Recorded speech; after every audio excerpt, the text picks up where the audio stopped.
What's up, guys? Welcome back to the channel, and today we are doing some LS stuff.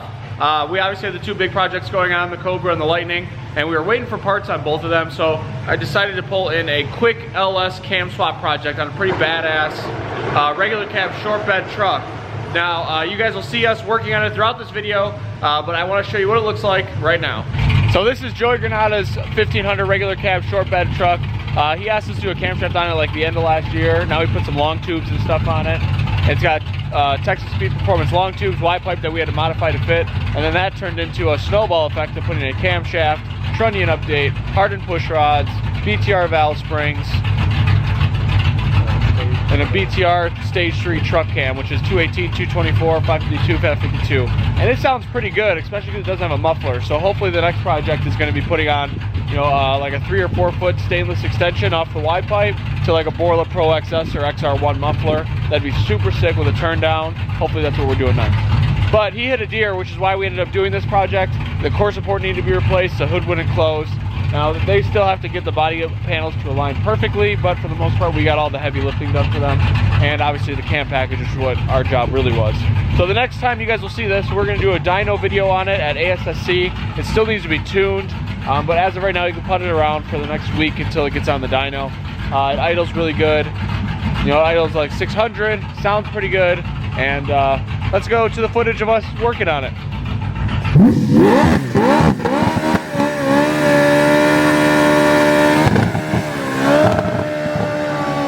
We are working on Joey Granada's 1500. He is a friend of Streetcar Shenanigans, so we thank him very much for bringing this in. And he hit a deer with it, hence the no front end issue and the black fender issue.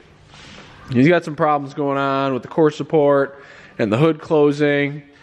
So he initially brought it by to see if we could get his Texas Speed Performance headers to fit his Y pipe, which they did not fit. So we had to do some cutting and welding and relocating O2 bung. Texas Speed, what the hell were you thinking? Putting the O2 sensor straight into the floor.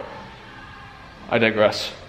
So we fixed that, and then now that they're thinking that the core support needed to be replaced, he said, well, we might as well put a cam in it, which we're not gonna tell him no, because that sounds like a genius idea.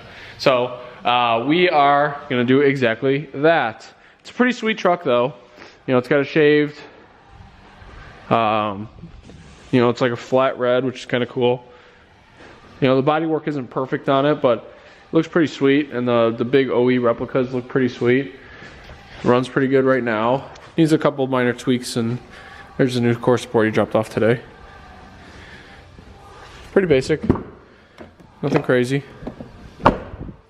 As far as performance goes, doesn't really have anything done to it aside from the long tube headers that he just put on it.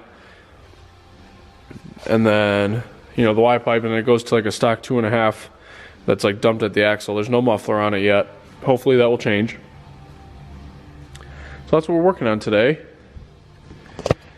Now you might be asking, what are we going to put this thing on? Now I think a lot of today's shoppers, especially the LS crowd, has really they kind of throw the performance stuff to the wayside when it comes to this camshaft selection stuff, and they go more towards like the I just want it to chop, chop, chop, chop, chop, chop, chop, which is cool, because chop, chop, chop, chop, chop is cool. But, you know, we're just going to be doing a Stage 3 truck cam.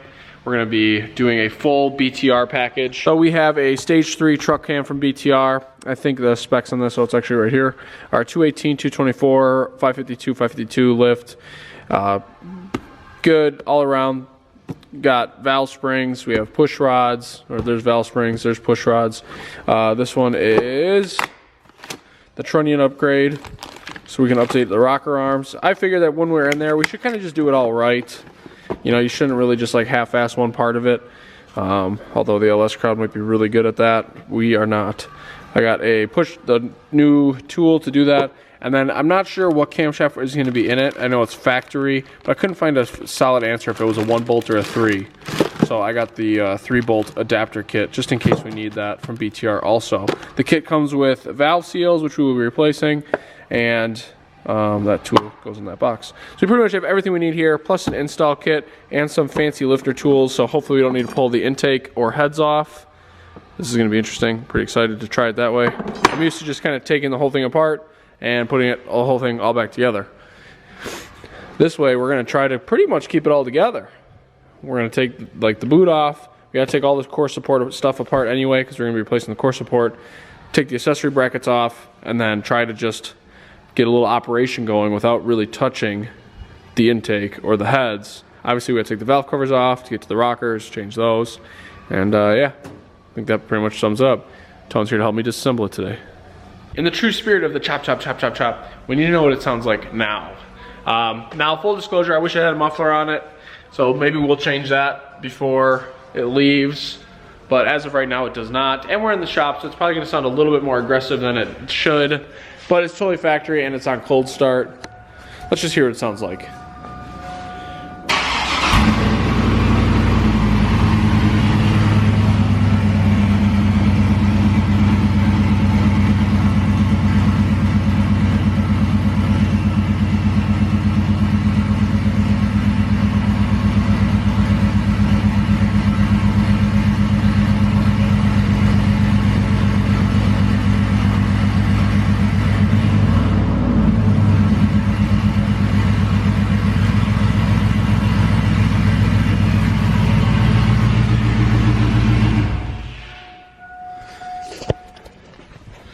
Yep, nothing crazy there.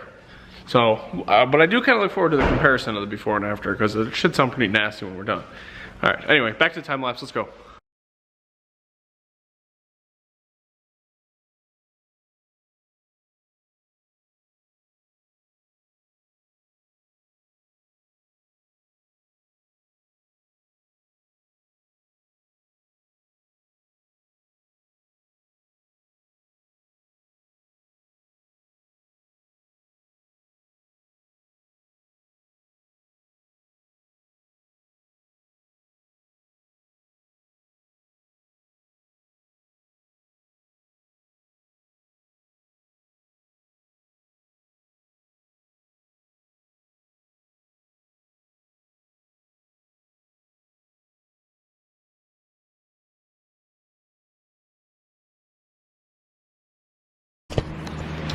All right, y'all, we got carried away and I think the camera stopped recording, so I don't think you guys got to see much on the time lapse, but I need one of these trucks for the simple reason that we have like, I don't know, like 5 hours into this with like two or three guys. And I mean, the whole freaking thing is apart. You can literally build this motor right here from this point forward. Whatever you want to do to it, you can do right now. I mean, we're gonna leave the alternator brake on, but if you have that off, you can do the heads. I think we can leave that off. Yeah, we will. The valve covers are already ready to come off. I gotta get the balancer off, and that's it. We even took the whole core support out because it needs to be replaced. Crazy. We'll give you an update when we get the balancer and the timing cover off and we start putting the new parts in. All right, guys, this is gonna conclude the evening for building this race motor behind me. We have got it pretty much all torn apart. Anthony got the balancer off, the timing cover off. That allowed us to pretty much be as torn out as we want to be tonight. I got the rocker arms off, push rods are out. So tomorrow we'll come in, we'll air up the chambers, start plopping valve springs and seals on and off. You guys will see that here just in a few seconds.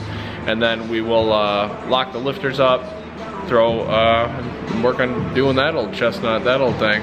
So anyway, we're gonna go get some sleep. It's about 11 p.m. Got as far as we wanted to on the truck, crushed it today. All right, guys, welcome back. It is the morning after we tore down the whole truck. It's all ripped apart. Dan is working on the trunnion update on the roller rockers. Basically press the centers out, put roller bearings on both sides, and then put like a C-clip on it. It's not really focusing, let's focus on my face. But anyway, people are making tons of power like this. It was just a added assurance to do this while we're there. The kit isn't too expensive. It only takes about an hour or two to get it all said and done. So it's well worth your money if you're doing a can swap like this, especially when you're gonna be going to a pretty aggressive valve spring like we are versus the factory one. So you can see how much taller it is, which just goes to show how much more seat pressure it'll have. And then the coils are actually smaller, so it'll allow a higher max lift. This should allow us up to a 580 max lift, I believe these springs are rated for. And it should have like 100 pounds of seat pressure. So it's a pretty good increase, and we should definitely see these hang on to the valve train up to the 6,000 plus RPM that we plan on spinning the truck, hopefully closer to 6,500. So we're taking all the factory ones. Now it's kind of nice. I purchased Lingenfelter's valve spring tool for this project. It's pretty simple. You know, you screw it into where the rocker would go. You put a 3/8 drive ratchet right here. Literally just push down on the valve spring, pop the retainers off, take it off. Then we are putting seals on it too. So I'm pulling the seal off, put the new seal on, put the valve spring, retainer, boom, push it right back down. It's pretty simple. All I have is a modified compression tester on the cylinder. So I screw that in. I pulled the valve seat, like the tire valve, Schrader valve out, put it on, hook it to the air hose, and it holds the valves up really well. So that's what I'm working on now. I have one cylinder done. I'm gonna work on getting this whole bank done, and then move on to the other side. We're flying. We already showed you all the training updates. We're done. I have all the valve springs and new seals on this side. All done. I even put I put new TR5 spark plugs in it. I got all the wires on. So that side's the easy side. Now we're gonna move on to this side where we got a little bit of an obstacle course to work through. But I'm gonna get this side done and then move on to putting this cam in this thing. All right guys, we are about to pull the camshaft out of the 5.3. I just got a long bolt in there. I got my lifter holders. And I have the new BTR camshaft sitting here on the shelf. So we're gonna kind of do this quickly. I'm going to pull that one out, give you guys a quick picture of them next to each other, maybe see if we can compare the lobe sizes. We should be able to see a noticeable difference. And then we're gonna cram that one in there, and then we're gonna work on getting the motor top dead center and setting the timing on the camshaft. It should be as easy as lining up the marks, but we're just gonna make sure, verify that we do it right. So that is what we are doing.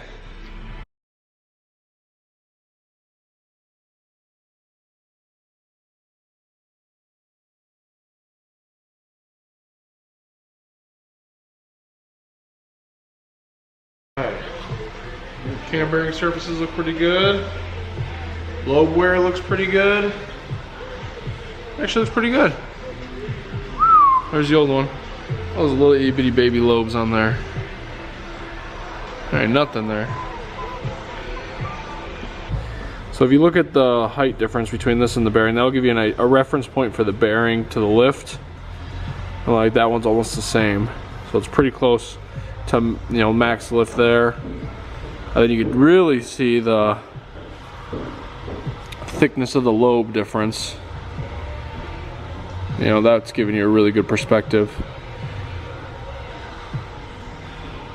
Pretty cool. So we're gonna put some assembly lube on this one and jam her in.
Alright, so we have the cam installed, it's degreed.